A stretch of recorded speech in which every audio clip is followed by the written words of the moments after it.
Bienvenidos al podcast Derecho Entre Líneas, un espacio entre la Asociación Cavalier del Derecho y Cavalier Abogados, en el que hablamos de una forma sencilla y descomplicada de los principales temas de interés y actualidad jurídica. Les habla Santiago Guevara y en esta ocasión nos acompaña una de las integrantes del equipo de patentes de Cavalier Abogados, Diana Riveros. Diana, bienvenida. Y buenas tardes, muchas gracias por tu invitación.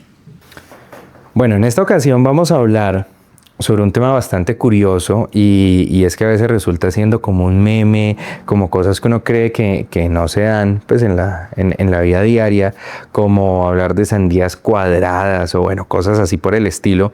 Y resulta que en efecto, por ejemplo, las sandías cuadradas sí existen. Y no solamente existen, sino que la forma en cómo se producen tiene un método cuidadosamente estudiado, determinado. De igual manera pasa con muchos otros productos alimenticios que uno encuentra que tienen ciertas modificaciones, uvas que no tienen semillas, etcétera, etcétera. Y precisamente es de eso de lo que me gustaría que pudiéramos conversar un poco, sobre las variedades vegetales. ¿Qué son y cómo funciona? ¿A qué estamos haciendo referencia con esto de variedades vegetales?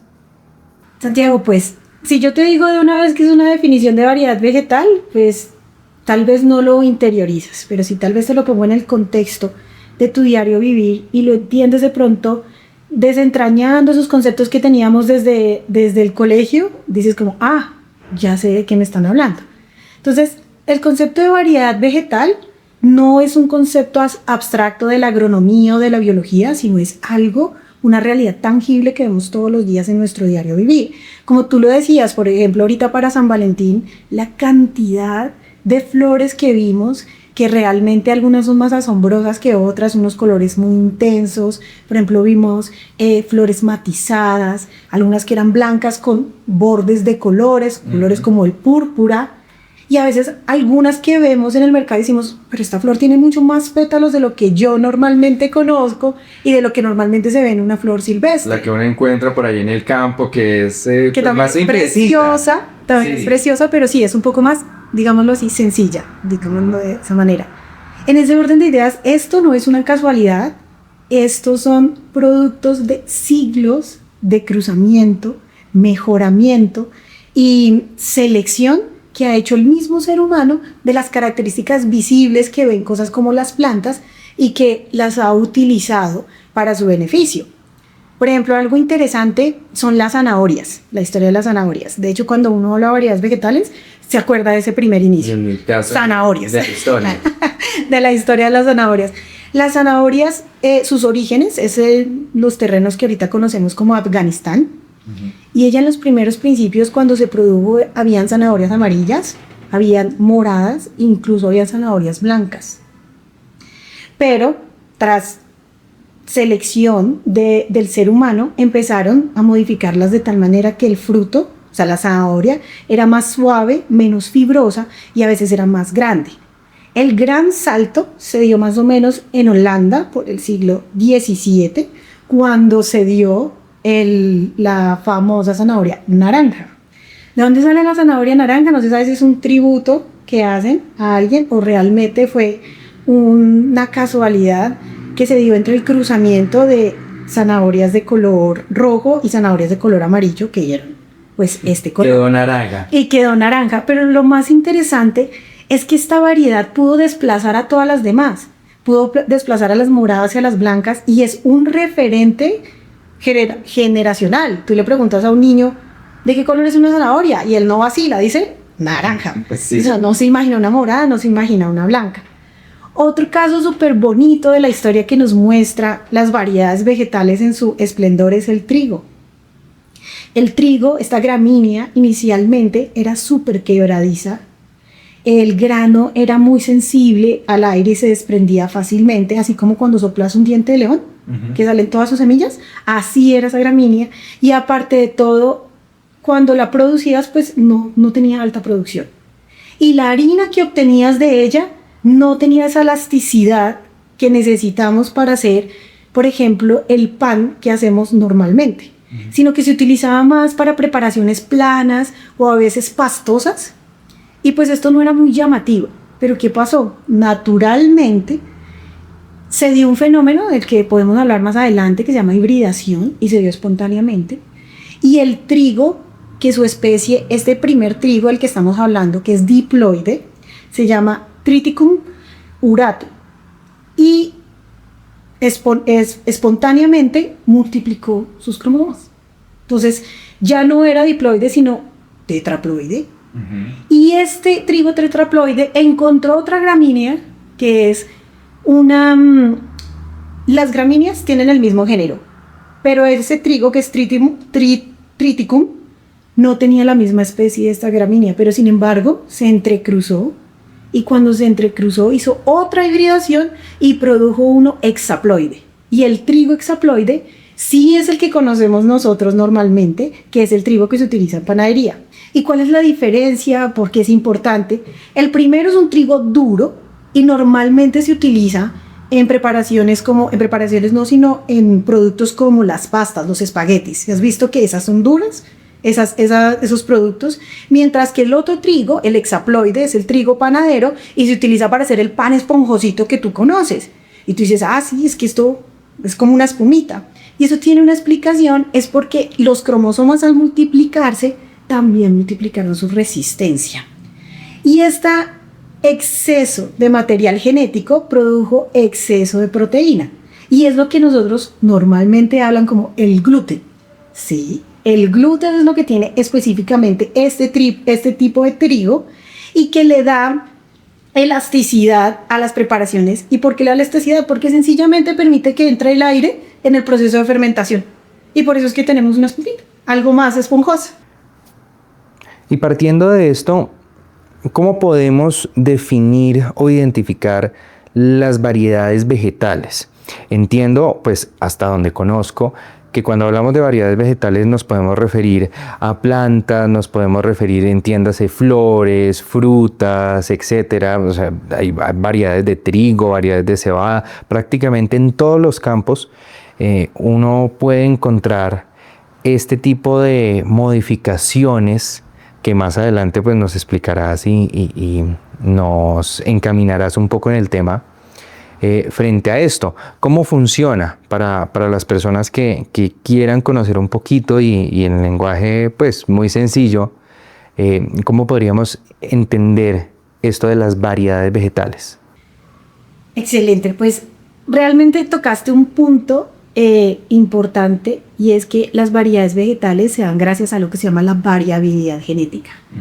La variabilidad genética es posible gracias a mecanismos biológicos, unos genéticos y otros físicos, que permiten que haya ese tipo de cruzamiento y nuevos rasgos que nos dan nuevas variedades. Aquí hay algo importante, es que tú dices tipos de productos. Esos tipos en variedades vegetales es la variedad, pero todos esos tipos pertenecen a una especie. Eso es importante como resaltarlo. Entonces, por ejemplo, hay mecanismos entre ellos de variabilidad genética, como lo son las mutaciones. Yo sé que esa palabra genera como nerviosismo cada vez que uno dice mutación. No le sale un ojo a una lechuga. Literalmente uno piensa eso, pero en plantas las mutaciones son cambios en el ADN que pueden ser no beneficiosos, como también pueden ser beneficiosos, pero lo más interesante es que en las plantas por lo general las mutaciones son neutras. ¿Qué quiere decir una mutación neutra? Una mutación neutra quiere decir que el cambio no se genera en la parte fundamental de la planta. No se va a afectar ni su reproducción ni su supervivencia. ¿Puede haber un cambio de color? Sí. ¿Puede haber un cambio de forma? Sí. ¿Puede haber un cambio en la manera de la hoja, en cómo se manifiesta? Sí. Pero todo eso no le va a afectar a la planta en su base genética. Entonces esto es interesante, no le va a salir un ojo. Máximo vamos a cambiarle el color. Entonces este es un tipo de mecanismo de la mutación. Hay otro tipo de mecanismo también en donde uno puede encontrar variabilidad genética, y es la hibridación. Ya lo había mencionado un poco con el trigo. Y la hibridación es cuando se cruzan material genético de dos dos variedades, y producen una nueva variedad, pero esa variedad es fértil. De hecho, también puede haber entre especies cercanas. Por ejemplo, en el trigo hay dos tipos de gramíneas, que es la Igilo y la Triticum, y las dos son de dos especies distintas, pero dieron el trigo panadero. Pero es porque son muy cercanas que se pueden entrecruzar. Otro mecanismo es la recombinación genética, y se da por lo general en la reproducción sexual. Ahí es cuando hablamos de que hay un gameto femenino y hay un gameto masculino. Y en la formación de la semilla se combinan los rasgos genéticos de la madre con los rasgos genéticos del padre, así como cuando combinas cartas de dos mazos distintos, que ellos se entrecruzan, y el proceso que da son rasgos nuevos. Entonces, por ejemplo, en el maíz puede sacar el color amarillo súper llamativo de el gameto de la madre, mientras que saca la resistencia a los suelos áridos o al clima cambiante del padre. Entonces esos dos rasgos se manifiestan y hacen que el maíz, por ejemplo, sea de un color muy llamativo, pero que también resista condiciones importantes en su producción. Eso es lo que, como que tú mencionabas, de que no es lo mismo que vemos aquí a lo que vemos en el campo. Realmente todo nace del campo. Digamos que de la selección, del cruzamiento, de todo el mejoramiento que han hecho muchos de ellos los agricultores, pero ellos no se desligan del comercio. ¿Qué le gusta al comprador? ¿Qué le gusta al consumidor? Y va y mira a ver si la naturaleza le puede presentar ese rasgo, y si hay una posibilidad, la mejora. Otro mecanismo que ya lo había dicho es la poliploidía, que es literalmente la multiplicación de los pares cromosómicos. Y como lo explicaba, esto es como tener jokers en los juegos de cartas, como que te permite hacer más cosas, porque si tú tenías una resistencia, ahora la tienes el doble. Si tú tenías una vida útil, ahora la tienes el doble. Pero pues no siempre es así, no siempre es como los rasgos positivos o la multiplicación de los genes no siempre dan como cosas naturalmente beneficiosas. Un ejemplo de esto es la sandía de la que tú hablabas. Resulta que cuando ella multiplica sus cromosomas, entonces se vuelve tetraploide, y al volverse triploide, presenta un rasgo muy extraño, que es que no tiene semillas. Ya no tiene semillas. Entonces ahí uno se pone a pensar, ¿esto le sirve al consumidor o no le sirve al consumidor? Sí, le sirve al consumidor, pero a la naturaleza le sirve. Entonces ahí viene otro mecanismo que es muy interesante, que es el mecanismo de selección, y puede haber natural y dada por el hombre. Y una manera muy interesante de entenderlo es: la naturaleza escoge lo que se condiciona al ambiente, lo que mejor se adapte al ambiente, mientras que el ser humano escoge lo que más le sirve. Pues la naturaleza no habría escogido una sandía sin semillas. Sin semillas, no lo habría hecho, no es apto. Pero como al hombre le sirve, entonces el hombre sí la seleccionó. Y es por eso que en el mercado tenemos sandías sin semilla.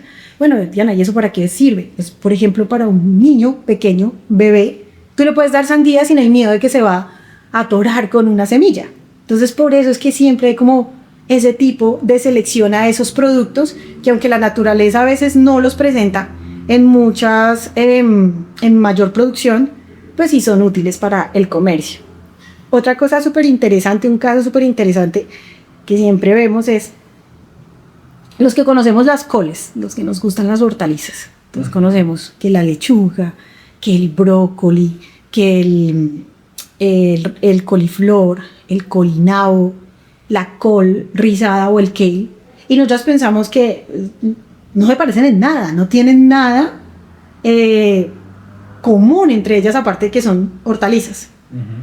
Pues resulta que ellas nacen de una hierba que nacía muy pobre en las costas de Europa, en suelos demasiado salinos y demasiado pobres de nutrientes. Y como nacían en esos suelos, pues todos sus productos eran un poco asimétricos.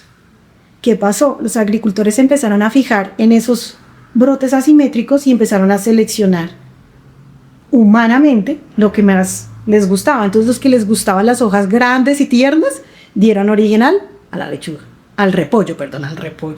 A los que les gustaba que los brotes florales fueran más compactos, dieron origen al brócoli. los que vieron esa producción de brócoli y se dieron cuenta que también tenían unos brotes florales distintos, también los seleccionaron, los empezaron a cultivar y le dieron origen al coliflor. Pero a los que les gustó más las semillas no, sino los frutos que fueran más compactos y pequeños, dieron origen a la col de Bruselas.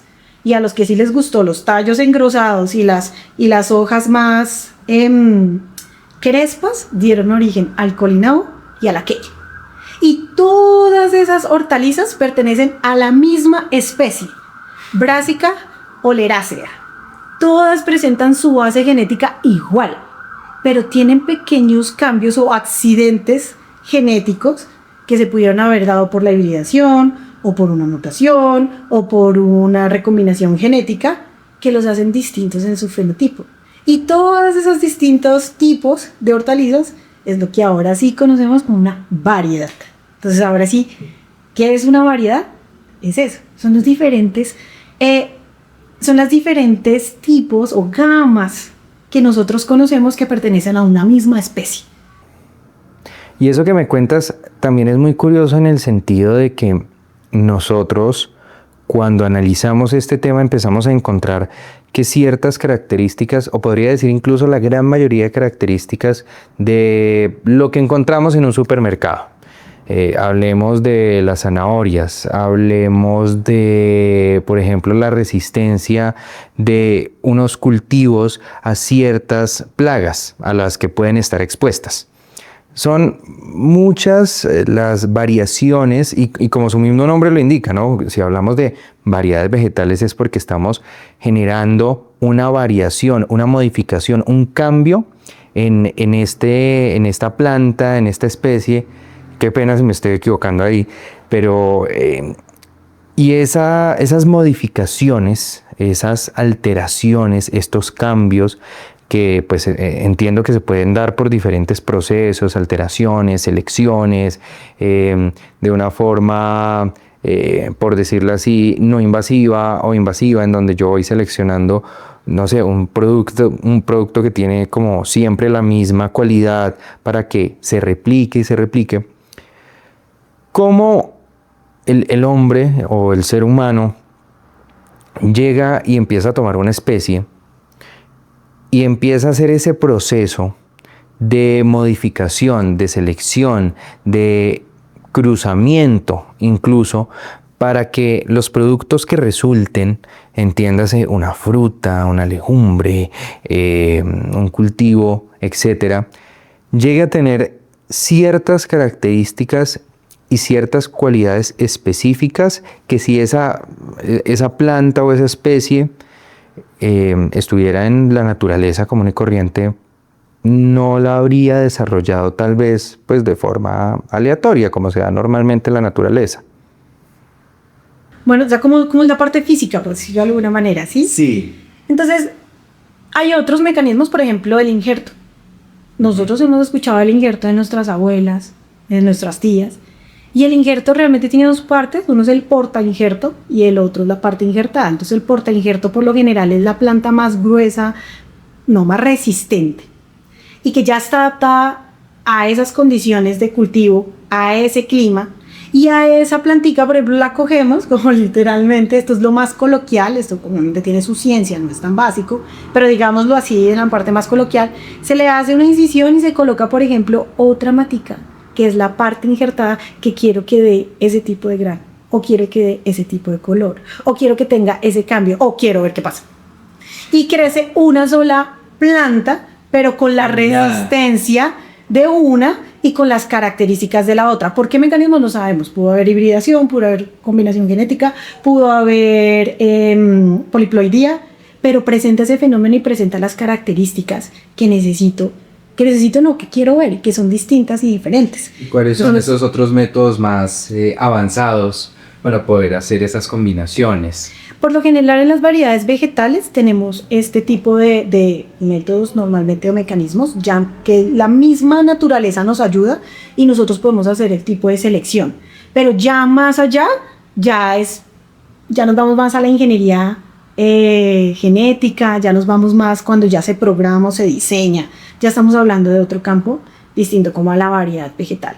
Pero las variedades vegetales se producen por años de selección y estudio de que haciendo este tipo de entrecruzamiento, de colocando esta semilla con esta semilla, el polen de una sobre la otra parte, sale esto. O en estas condiciones produzco esto, ¿sí? Solo con eso no, con ese tipo de estudios que hacen muchos agricultores por bastante tiempo, es que ellos van seleccionando y estableciendo las condiciones que deben ser estables de generación en generación. Y que hay algo muy importante, que cuando den un producto, sea un producto que se pueda reproducir, que dé exactamente el mismo producto que tengo inicialmente. Porque si no, pues no sería una variedad estable, no se podría catalogar como una variedad vegetal. Y por ahí mismo también quería preguntarte y es, listo, ya tenemos una noción más o menos de cómo obtengo mi rosa rosada. Y partiendo de eso, el reto que entiendo que también está presente en este tema de las variedades vegetales es cómo la replico. Ya tengo la primera. Y ahora, ¿cómo hago para que siempre pueda volver a obtener el mismo resultado? Tener una constancia y una, como lo mencionabas, y demás, una estabilidad en ese producto y en esta variedad, en donde yo siempre puedo obtener un maíz del mismo color, puedo obtener una papa del mismo color, una flor con los mismos pétalos en cuanto a la forma del pétalo, el tamaño, el color, la resistencia, la duración de la flor una vez yo la he cortado. Porque incluso, y algo que me parece muy curioso, y de lo que también me gustaría que pudiéramos comentar, es que yo creo que la gran mayoría de personas no sabe que existe un mercado de semillas, que las semillas, al igual que pues siendo un campo de la propiedad intelectual, las variedades de semillas están protegidas. Y yo no puedo simplemente coger una semilla cualquiera y demás. Y entiendo que existen operativos alrededor de esto, que si, por ejemplo, yo no tengo un certificado que muestre que yo compré estas semillas y tengo un cultivo entero de un tipo de rosa específico, de una variedad que yo no puedo acreditar, pues estamos ahí frente a un delito. Entonces, ¿cómo funciona este mercado de las semillas? ¿Cuáles son esas restricciones que también podemos encontrar frente a esto, que pues, las personas dedicadas al agro pues podrán tener un poco más de cercanía y conocimiento frente a esto? Pero me parece fundamental saber que la papaya que nosotros estamos comprando en la tienda aquí al lado no es la que sea naturalmente, sino que ha sido una elegida para sembrar en unas condiciones específicas y que como resultado trae unas características particulares que son por las cuales yo elijo esa. La UPOV, que es la Unión Internacional para la Protección de Obtenciones Vegetales, ha dado una definición muy precisa de qué es una variedad vegetal. Y una variedad vegetal es un conjunto de individuos dentro de una especie que puede distinguirse por al menos una característica diferenciable de otro conjunto de individuos de la misma especie, y que esta característica debe ser estable y debe ser consistente a través de las generaciones. Entonces, ¿qué se hace con este tipo de nuevos rasgos que se encuentran y que son atrayentes? Se busca estandarizarlos. Se busca mirar exactamente qué tipo de mecanismo hace que sea constante esta característica diferenciadora de las demás y se estandariza para que se produzca de esa manera. Como sacar una lechuga amarilla. ¿Y cómo hago para que siempre sea amarilla? Exacto, entonces tienes que mirar primero las condiciones como la diste. Entonces, ¿qué tipo de especies no, sino qué tipo de variedades cruzaste de la misma especie que te dio ese cambio en el fenotipo? Porque lo que te digo, ese tipo de cambios en las variedades no afectan la base genética, no afectan ni la reproducción ni la estabilidad de la planta, sino son pequeños cambios o accidentes que van a cambiar el fenotipo del producto. Entonces se estandariza, y eso pues son muchos años de mejoramiento, muchos años de acondicionamiento y pues la selección efectiva de las condiciones para que ese cultivo se dé. Por eso es tan importante y internacionalmente se dieron cuenta que esto es un trabajo de mucha dedicación y que vale la pena protegerlo, y por eso la UPOV, que fue fundada más o menos en 1961, crea lo que se conoce como el derecho de obtentor. Entonces el derecho de obtentor es como ese incentivo que se le da a la persona que hace este trabajo arduo y que le dice, bueno, usted tiene un tiempo de exclusividad para aprovecharla económicamente y usted nomás lo puede hacer porque tiene el derecho de obtentor sobre eso. Entonces los agricultores que han creado una variedad vegetal de rosa que llama mucho la atención, que ya la estandarizaron y saben cómo son sus semillas y la conocen, qué medio puede darse, pues pueden aprovecharla económicamente en un tiempo que les da literalmente este derecho de obtentor. ¿Y cuántos años? Para poner un número de referencia, porque yo entiendo que es un proceso complicado, que tiene un depende muy grande. ¿Cuántos años más o menos o cuánto tiempo estimado se puede demorar un agricultor, un investigador en obtener una variedad vegetal? Muy interesante tu pregunta, porque yo creo que esto es un campo en el cual uno no tiene un nunca acabar. Por ejemplo, las zanahorias. Todo el mundo pensó que la historia se acababa con la zanahoria naranja. Llegamos hasta ahí. Pero hace unos años descubrimos, por ejemplo, que en Estados Unidos todavía se sigue haciendo mejoramiento de esta especie, de esta variedad, y lo hacen ya no enfocado solo en el tubérculo, solo en la zanahoria. Porque la zanahoria lo primero que hace es echar raíces, pero después saca su follaje. Y se dieron cuenta que si mejoraban ese follaje, la zanahoria era distinta. Entonces ya no se enfocaron en el producto como tal, sino en su alrededor. Y la hoja, el follaje, también hace parte de la planta, entonces también es una variedad distinta. Entonces ahora uno ve literalmente zanahorias que tienen hojas muy, muy grandes. ¿Y por qué? Porque la superficie de contacto aumenta, porque pueden recibir mayor luz, porque pueden recibir mayor humedad, porque no permiten que plantas foráneas ocupen su lugar, se acerquen. Entonces, claro, sin modificar, no, sino sin tocar como tal el producto, encontrar una variedad que le favorece al producto. Y esa zanahoria es distinta. Entonces, cualquier rasgo distintivo que pueda ser estable y diferente de cada variedad que pertenece a la misma especie es un estudio. Entonces nunca acaba, es una cosa de nunca acabar y de seguir mejorando. Entonces, ¿en cuánto tiempo? Pues no sabría decirte exactamente, pero nada más, un estudio que haga, por ejemplo, una entidad que va a dar el derecho obtentor, pues no es un estudio que se hace tan corto. Por ejemplo, cuando hablamos de un árbol, se toman 10 años para mirar de aquí a que crezca el árbol. Entonces ya imagínate nada más, estamos esperando 10 años que crezca el árbol, ¿cuántos se tomaron para estandarizar que ese árbol diera frutos iguales?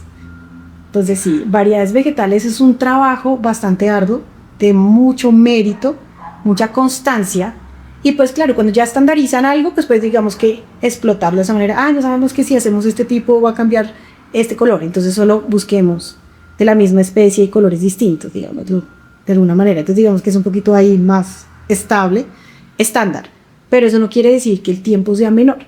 Todavía toca mirar cómo se comporta la naturaleza. Aquí se juega mucho con lo que la misma naturaleza te brinde. O sea, literalmente, como tú hablabas en principio, una lechuga con un ojo. Naturalmente no va a pasar por años de entrecruzamiento, no va a pasar naturalmente, porque no está en su especie, no está en su genoma esa característica, ¿sí? Entonces también hay que tener, o sea, hay que ser muy coherentes como el tipo de cambio que se quiera generar fenotípicamente hablando, que no afecte su genoma como tal. Por ejemplo, hablar de limones. Cuando nosotros hablamos de limón, no estamos hablando de un limón, no existe el limón en abstracto, sino que nosotros encontramos limones con un color naranja, casi parecido a la mandarina, que es un limón muy conocido acá en Colombia, que es el limón mandarino, que cuando uno lo corta tiene un color como naranja, que es mucho más jugoso, que la cáscara es mucho más rugosa. Tenemos en cambio el limón Tahití, tenemos por ejemplo limones que son de cáscara amarilla, con el que se hace el muy conocido limoncello, o limones que por dentro son de un color casi blanco y mucho más secos. Cuando hablamos de limón hablamos de un montón de variedades, precisamente como lo mencionábamos, de variaciones, donde yo tengo limones más ácidos, más dulces, más jugosos, más secos, con una cáscara con características muy diferentes, con un comportamiento muy distinto. Y pues todos son limones finalmente. Porque todos pertenecen a la misma especie. Ese ejemplo que tú acabas de colocar pasó en Estados Unidos con un producto emblemático de ellos, que son las manzanas. Está la Honey Crisp y está la Pink Lady. Ambas son manzanas que pertenecen a la misma especie. Son dos variedades distintas que pertenecen a la misma especie. Pero si tú las consumes, una es súper dulce, ¿adivina cuál? Honey Crisp. Y la otra es ácida. Y si tú les ves fenotípicamente, su apariencia es linda. Una es como con vetas amarillitas, que yo creo que la has visto, la manzana con vetas amarillitas, y la otra es una manzana más rojita, con unas vetas más pequeñitas que casi ni se notan. Son ambas de la misma especie, pero variedades completamente distintas, y su sabor, su tamaño también, y su fenotipo son completamente diferentes. Y eso es porque han estandarizado ese tipo de características. Supongo, por ejemplo, sin hilar muy fino, que se dieron cuenta que el dulzor venía cuando el suelo era más rico en ciertos nutrientes. Entonces estandarizan el suelo. Y no, el acidez es cuando, no sé, el clima es más hostil.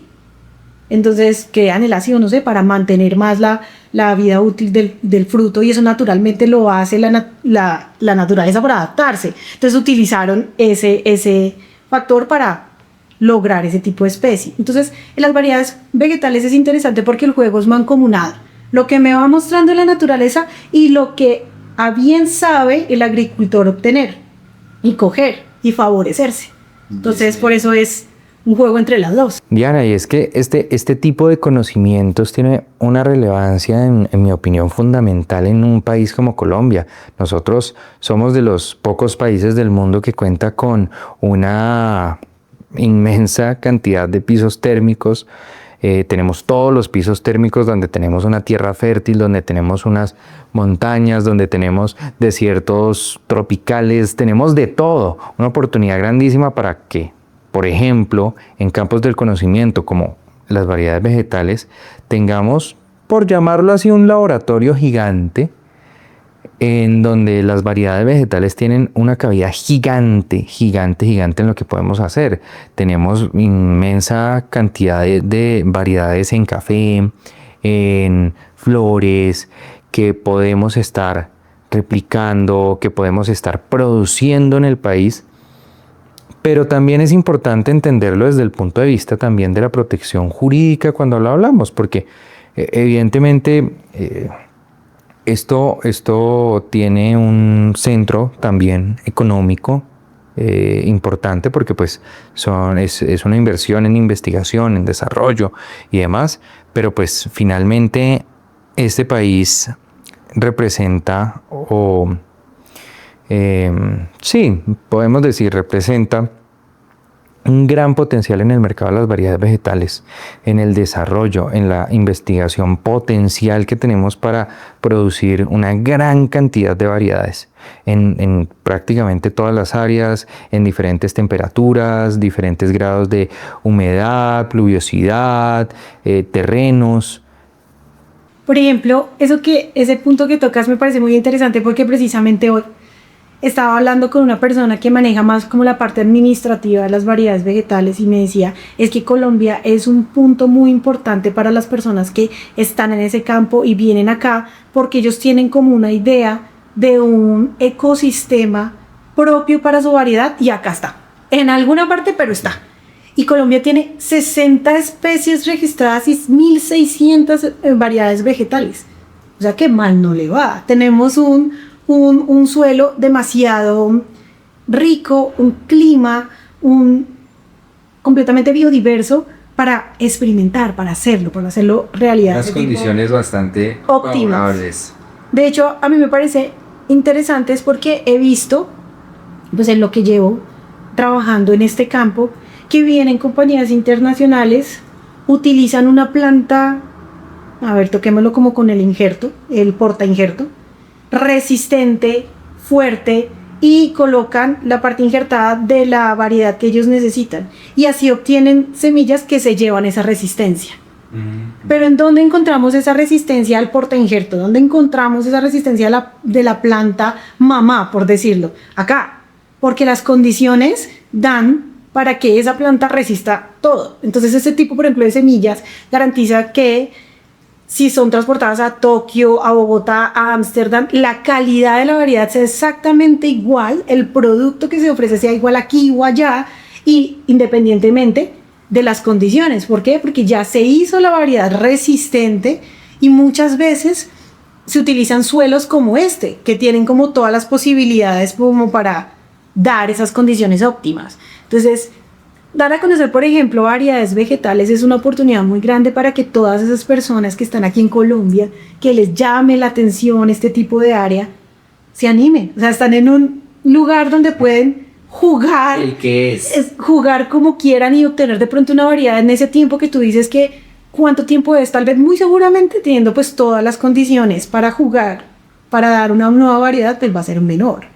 Y pues unas resistencias o unos colores o un fenotipo que tal vez en otro tipo de suelos pues no sería tan fácil de encontrar.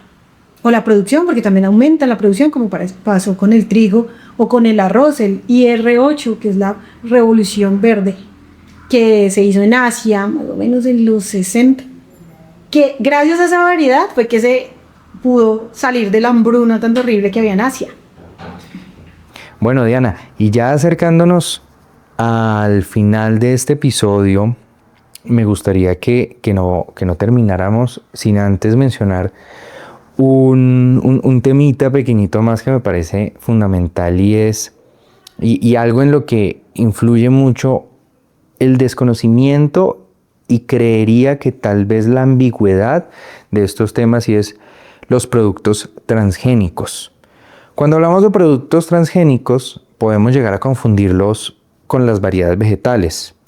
O podemos decir que estamos hablando de lo mismo, o que son dos situaciones complementarias que se pueden presentar ambas, o que una es excluyente de la otra. Menos mal estás tú para que nos puedas resolver esta duda y cómo esto se ve realmente cuando salimos, cuando estamos comprando nuestros productos. Toda esta especulación que hay alrededor de asociar los productos transgénicos con productos químicos y bueno, hay unos detallitos y unas cosas que se quedan por el aire. ¿Cuál es esta diferencia? ¿Cómo podemos aterrizarla un poquito para entenderla con más facilidad? Muy interesante tu pregunta porque sí, lamentablemente a veces hacemos como esa similitud de que una variedad Pensamos que es lo mismo. Sí, que una variedad vegetal es un transgénico y vale la pena la aclaración. No, una variedad vegetal no es un transgénico. Una variedad vegetal es un conjunto de individuos que tienen características diferenciables, pero que el ser humano ha logrado aprovechar gracias a estos mecanismos de diversidad, variabilidad genética, pero aprovechando las mismas características que ya están presentes en la especie. Entonces digamos que viene ese paquete genético de la especie que podemos ir como, me gusta más esto, voy a potencializarlo, voy a seleccionarlo, voy a cruzarlo, pero ya está disponible en la naturaleza, ya viene como parte de todo su paquete genético, mientras que un transgénico, que realmente es conocido como un organismo genéticamente modificado, ya esa variación genética ya se hace más usando ingeniería genética y se hace más de manera artificial o decirlo de alguna manera controlada. Ya tenemos condiciones de operación, ya tenemos a dónde queremos llegar, ya tenemos genes aislados que queremos introducir dentro de esta nueva variedad o especie. Y por ejemplo hacemos cosas como aislamos el gen de una bacteria para introducirlo a una planta para que sea más resistente a insectos. Eso no lo vamos a hacer naturalmente. Eso toca hacer uso de la edición génica, de la ingeniería genética, de la biotecnología. Entonces, ya cuando nos vamos al campo de la modificación artificial o inducida por el hombre de manera controlada, ya estamos hablando de un organismo genéticamente modificado. Y ya esta parte sí sobrepasa lo que naturalmente la especie puede aportar. Entonces son dos cosas completamente diferentes. Ambos pertenecen a la innovación agrícola, pero la diferencia de ellos radica en cómo se genera la variación.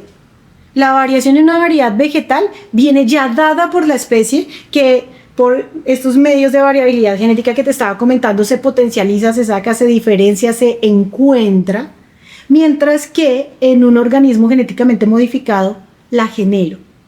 La aíslo de otro organismo y la introduzco teniendo condiciones controladas y pues ya la ingeniería como tal, ya el ingenio como tal del hombre. Y ahí, ¿en dónde entra el tomate cherry? El tomate cherry. Dios, tocaría mirar si el tomate cherry hicieron una variación para que el tamaño fuera menor o introdujeron un gen de otra especie para hacer que su tamaño fuera menor. ¿Qué es un tomate?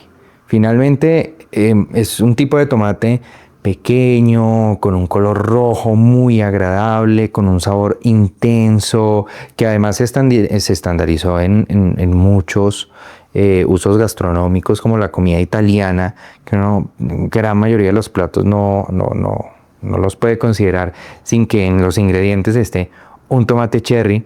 Pero bueno, más adelante también podremos mencionar y profundizar un poco estos casos que son cuando menos curiosos. Claro, y de todas maneras no es tan evidente, porque hay que mirar cómo se llegó. Yo puedo llegar a una variedad vegetal modificándola genéticamente. Y no es una variedad vegetal, sino un organismo genéticamente modificado. Pero puedo obtener esa misma característica, solo que lo hace el hombre para llegar allá. Y la otra manera es que la naturaleza me permita, por medio de la variabilidad genética, llegar allá. ¿Sí me entiendes la diferencia? Claro, y es que precisamente ahí está el dilema, y es poder entender realmente y en la práctica. Por supuesto hay movimientos ambientalistas, ecologistas, desde muchas perspectivas, pero se habla mucho desde el desconocimiento para saber si lo orgánico es orgánico, lo transgénico es transgénico, y si creemos que lo que es transgénico realmente pues entra a combatir o a romper lo, entre comillas, saludable que representa o ha representado siempre ese tema de lo orgánico, que es, pues bueno, esto nos da para un episodio completo adicional que ojalá lo podamos hacer más adelante. Pero bueno, finalmente agradecerte Diana, que nos acompañes, que pues hayamos podido conversar un poco. Muchas gracias a ti, Diana. No, a ti. Este fue otro episodio del podcast Derecho Entre Líneas, un espacio entre Cavalier Abogados y la Asociación Cavalier del Derecho, en el que hablamos de una forma sencilla y descomplicada de los principales temas de interés y actualidad jurídica. Recuerden seguirnos en nuestras redes sociales como @Asociación Cavalier del Derecho y Cavalier Abogados. Nos vemos en un próximo episodio.